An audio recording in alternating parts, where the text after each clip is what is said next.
provocado muchísimo dolor, el dedito se había puesto morado. No sé ustedes, pero yo cuando leí eso, cuando alguno de mis niños lloraba y yo no podía descifrar por qué lloraba, más de una vez fui a revisar sus dedos, por si el motivo de este llanto pudiese tener que ver con él.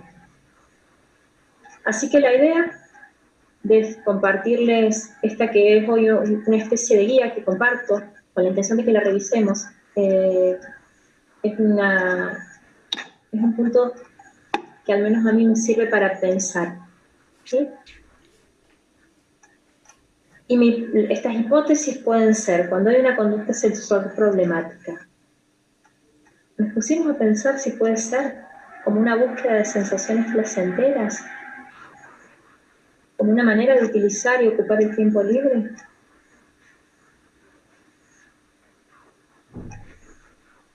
Pensarla que también puede ser una manera de regulación emocional.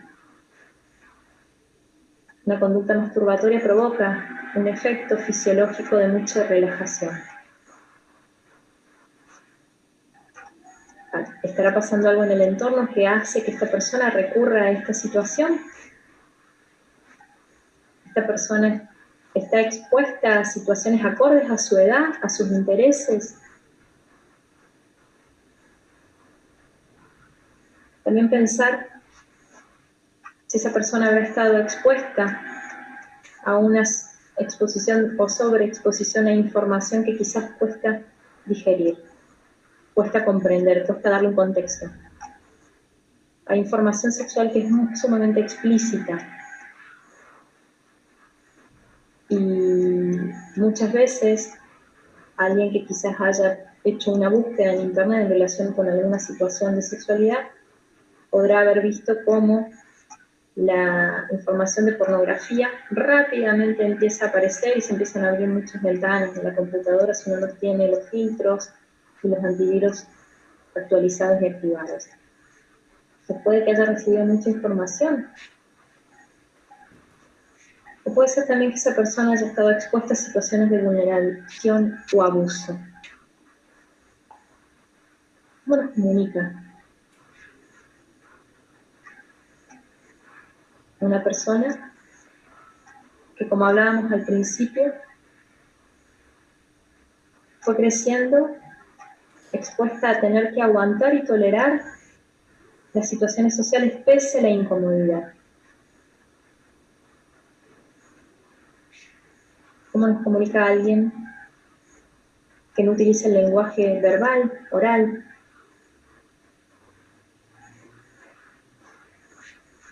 ¿Cómo nos puede comunicar alguien que está con una condición clínica o ginecológica que provoca dolor?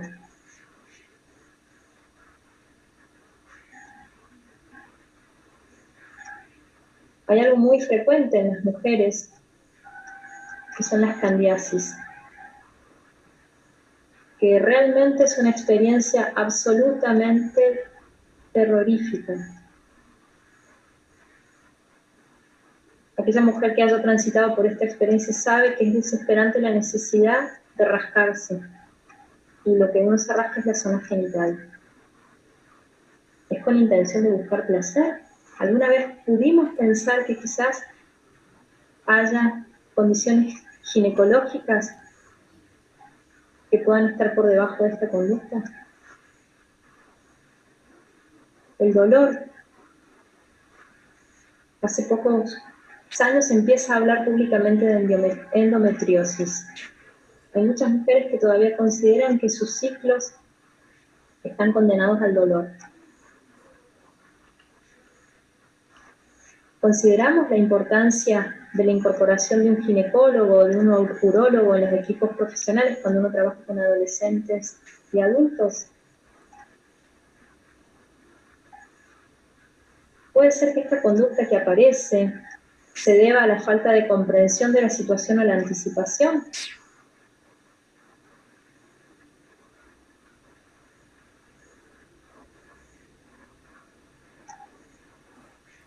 Hablábamos hace un rato de la dificultad en anticipar este cambio, esta transición hacia la etapa adulta, en la que el cuerpo de niño pasa al cuerpo de adulto.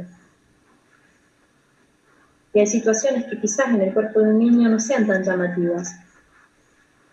Sin embargo, esta necesidad de transmitir aprendizajes con perspectiva a futuro nos van a facilitar que llegada a la adultez, si esa persona acostumbra a mostrar sus genitales sin ningún inconveniente antes de entrar al baño, y tengan un impacto realmente mucho más condicionante del entorno si esa persona es un adulto. Entonces, ¿será que verdaderamente anticipamos esta situación? ¿Y qué hay con la introcepción? Este sentido que empieza a ser muy explorado y bastante desconocido. Hay muchas personas autistas que tienen una sensibilidad mucho más elevada hacia la información que su propio cuerpo le brinda. Entonces quizás cuando el vello púbico empieza a salir, que puede generar una sensación, una información constante, ¿cómo lo puede transmitir esa persona? Puede ser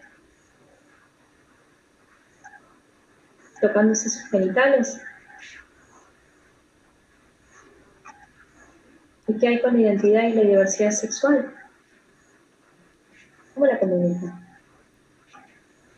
Una persona que quizás se sienta de un género diferente al que es, y llegada a una edad, su cuerpo empieza a tomar dimensiones y proporciones que no son las con las cuales se identifica.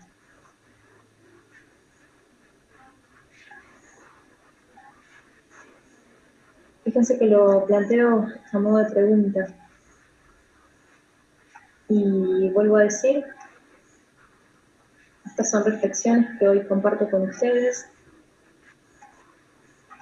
Sirven para empezar a pensar desde un lugar diferente y más amplio la sexualidad. Y podamos empezar a pensar de otra manera.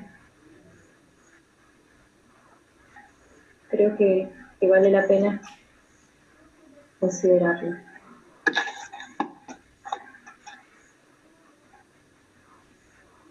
Por eso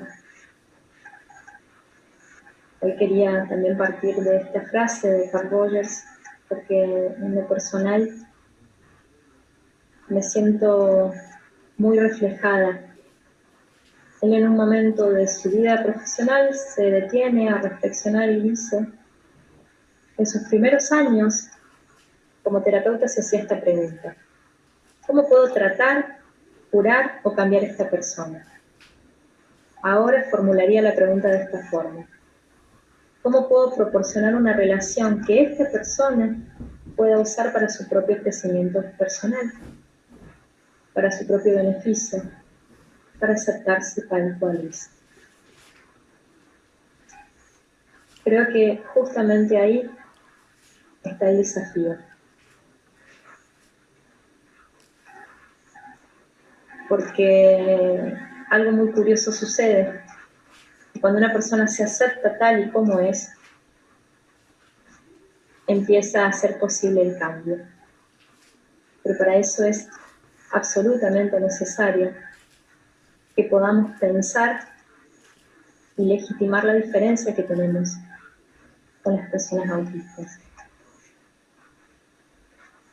Esto que Maturana habla de confiar en su poder como ser humano, de alguna manera es no perder de vista que son personas con vivencias bastante similares a las nuestras. Así que quiero ahora, a modo de ilustrar, cuáles han sido esas instancias o situaciones que desde esta consideración de cómo utilizarlas para que le sirvan a la persona, para que de alguna manera nuestro encuentro terapéutico sea una especie de laboratorio para poder ensayar, sin el costo que tiene en la vida real, alguna estrategia que le permita afrontar de una manera mucho menos estresante, mucho menos desgastante una instancia social.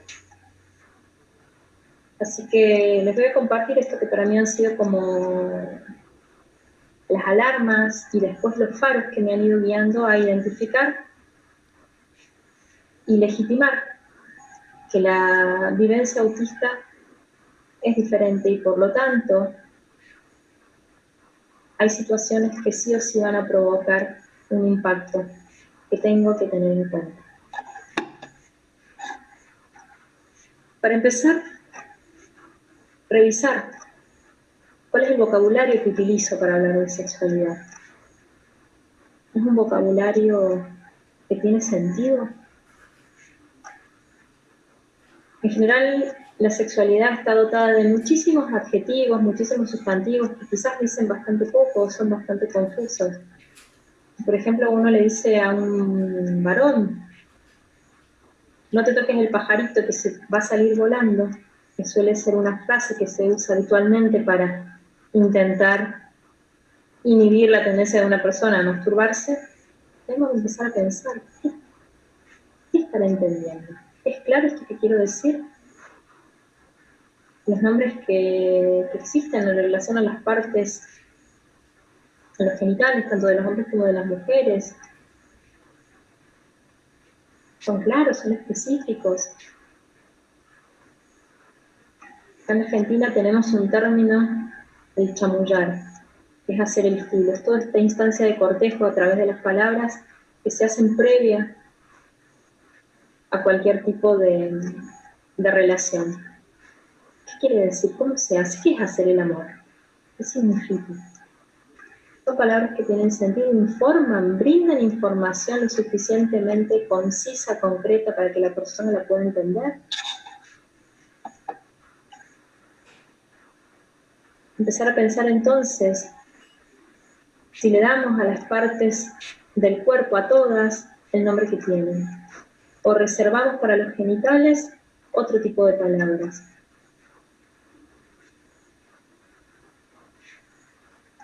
¿Qué nos pasa si no podemos nombrar los genitales? Hace un tiempo leía en uno de los testimonios que les decía que han ido nutriendo y abriendo mis ojos. Que una mujer comentaba que de niña sus genitales le llamaban galleta. Y en una situación en su jardín, la escuela inicial, no sé cómo se llama en otros países, en el momento de merienda le insistían que tomara la galleta, y ella se largó a llorar, desconsolada, tuvo un episodio de desregulación,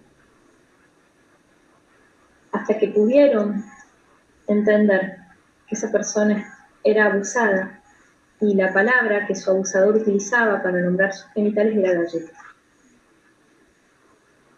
Entonces, el que cada parte del cuerpo tenga su nombre y lo podamos nombrar de esa manera puede ser una instancia también de protección. Tener claro si todas las partes del cuerpo se pueden mostrar, en qué instancias hay excepciones, de qué manera. Hay una regla bastante gráfica que es la de la ropa interior, que es que aquellas partes del cuerpo que son cubiertas por estas prendas son las partes privadas. Es una regla que es bastante gráfica. Quizás empezar a ver, mientras más temprano estas partes privadas se consideren como tales, teniendo mucho cuidado de cómo uno transmite las excepciones, pueda quizás ser más fácil que llegada a esa inevitable transición hacia la etapa adulta, esto esté mucho más consolidado. Hoy fíjense que las prendas íntimas permite tener sostenes, corpiños, sutién en las mujeres desde conjuntos de niñas muy pequeñitas. Porque también hay que tener en cuenta que quizás no todas las texturas las toleren de la misma manera, entonces habrá que ir pensando qué tipo de textura es la más conveniente para cada persona. Quizás si desde más pequeña uno puede ir propiciando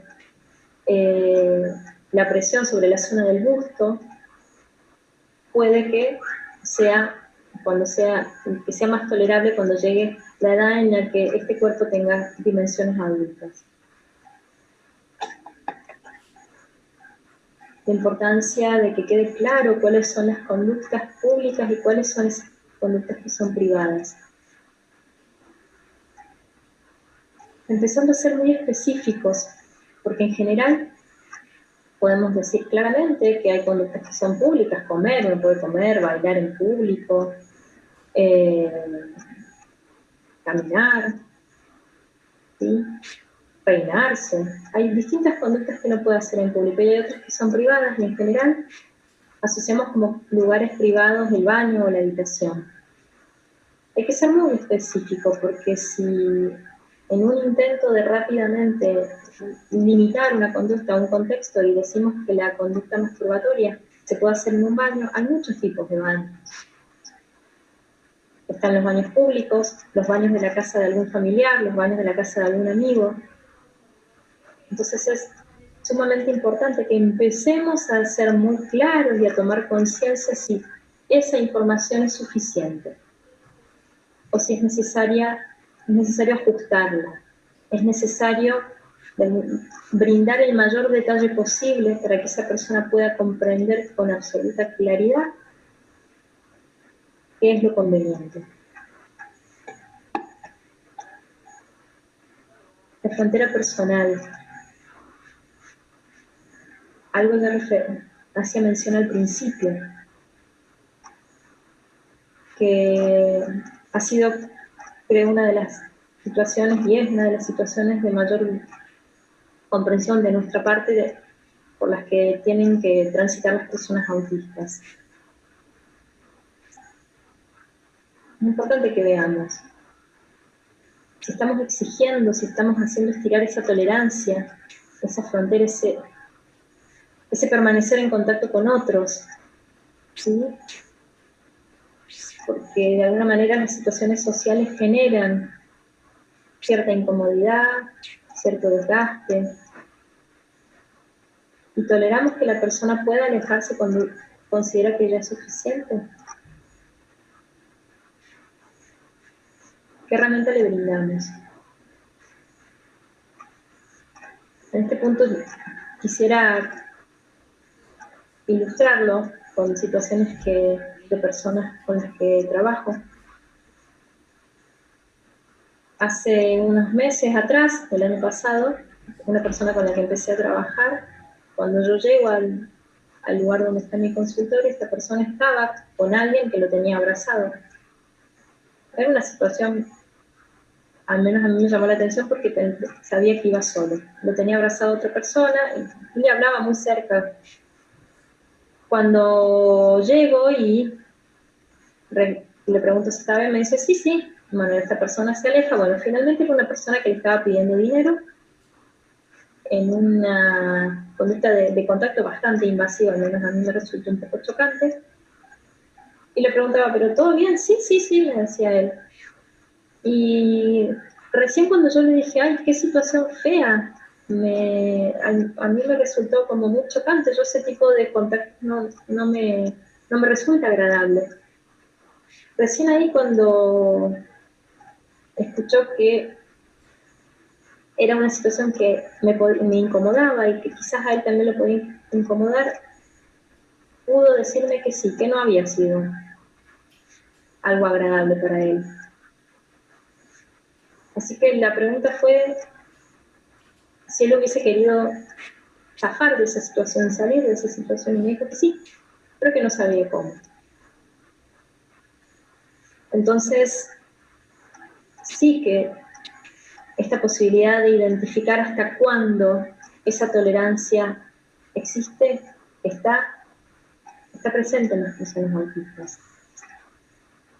Muchas veces este registro de la incomodidad se empieza a distorsionar tanto por lo que creen que esperan los otros, en este lugar de complacencia, que pierden de vista su propio timing interno, por decirlo de alguna manera. Y esto tendría que empezar a hacernos repensar, revisar.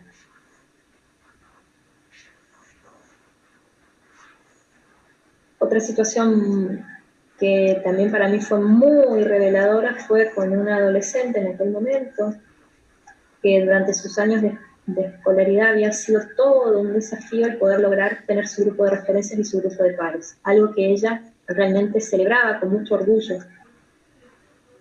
Sin embargo, había una persona en particular que le estaba resultando absolutamente desgastante porque era una persona muy invasiva desde lo físico, y una vez en consulta, realmente por azar, porque no fue algo que ella refiriera como una situación problemática, sino que por azar me comentó que estaba empezando a considerar la posibilidad de no juntarse más con sus amigos, porque la situación con esta persona ya le resultaba absolutamente insoportable, al punto de que terminaba reaccionando de una manera que los otros le decían, bueno, pero no seas tan histérica, ¿por qué gritas de esa manera?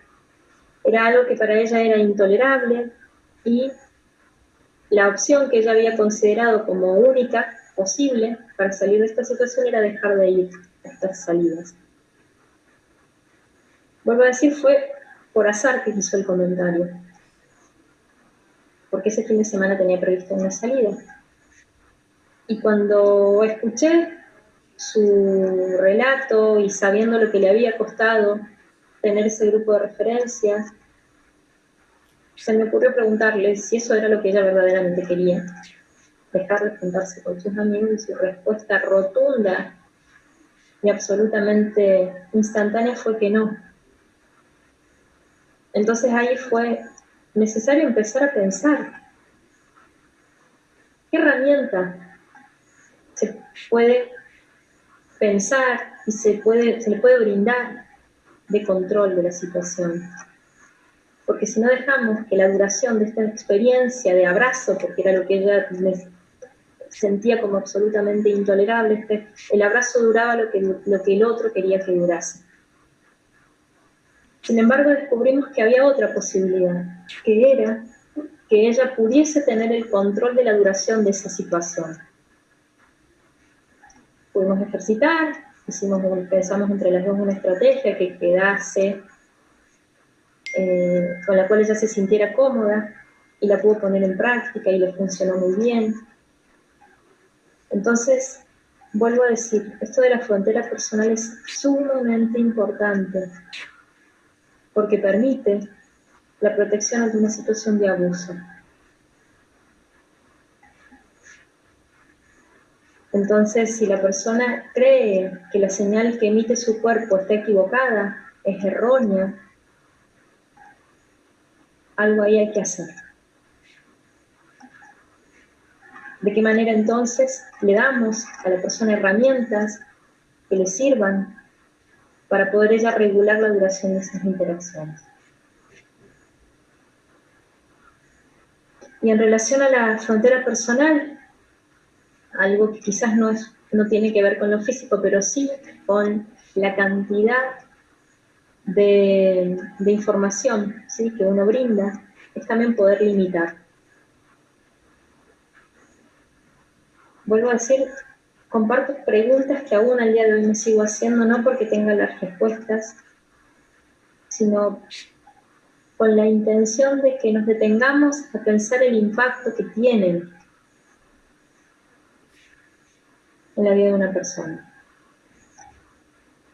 Son situaciones que verdaderamente suelen ser muy complejas, porque en general yo escucho que muchas de las personas con las cuales trabajo guionan permanentemente lo que se supone que van a resolver en situaciones sociales, y la mayoría de las veces, del 95 quizás más por ciento de las veces, todo lo que imaginaron que iba a suceder no sucede. Por lo tanto, es muy desgastante el tiempo que pierden, un tiempo que no les sirve, porque además en la situación están tan atentos a ver si lo que ellos pensaron se ajusta a lo que está sucediendo, que pierden de vista muchas veces la situación, lo que sí está sucediendo, ese contacto en el momento presente. Volviendo a esta otra frontera que tiene que ver con la cantidad de información, también empezar a pensar desde qué lugar nos paramos en la escucha. En este sentido me refiero a, por ejemplo, cuando una persona que ha tenido alguna experiencia sexual, alguna de las personas con las que trabajo vienen con intenciones de compartirme algunas de sus experiencias sexuales, y automáticamente cuando escucho, hago un alto y le pregunto si eso que me quiere contar tiene alguna duda, algo que le haya preocupado, algo que le haya generado alguna confusión. Si la respuesta es sí, seguimos conversando sobre el tema. Sin embargo, si la respuesta es no, sino que lo quiere compartir porque a veces están acostumbrados a expresar muchas de estas cosas que viven, cuando la respuesta es que no hay ninguna duda, si por el contrario es para compartirlo, soy yo la que delimita la frontera. Soy yo la que le dice a la persona que no es necesario que me lo cuente, que eso forma parte de su vida privada, que eso es información personal y que no necesito estar al tanto.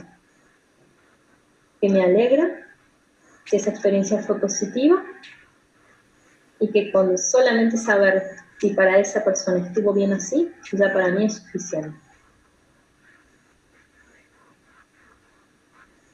Entonces, vuelvo a decir, la intención es pensar, ¿no? ¿Desde qué lugar nos posicionamos? ¿Qué lugar también le damos a la persona?